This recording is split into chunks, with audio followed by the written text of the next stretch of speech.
Құрметті достар, кітап адам баласын ақыл ойынан туған рухани байлықты сақтап, оны ұрпақтан ұрпаққа жеткізіп отыратын құрал. Білім мен тәрбие көзі.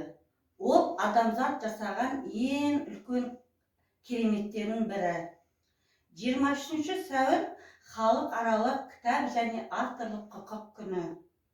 Кітап деген сөз араб тілінен аударғанда жазу, жазба деген сөзді білдіреді. Кітаптың шығу мен дамуы сол жазу өнерінің пайда болуына тығыз байланысты. Ол қажетті материалдарды ойлап жазуға әкеледі. Техникалық дамуына сәйкес жетілдіреді. Ертеде кітап қыш тақталарға, тас беттеріне қашалып жазылған.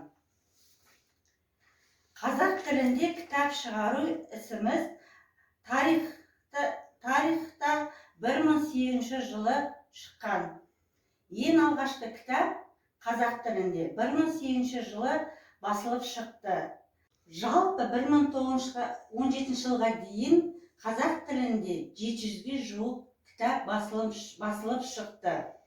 Әр елдің келешегі мен болашағын баян еткен, тарихы мен өткенін жыр еткен кітап болатын.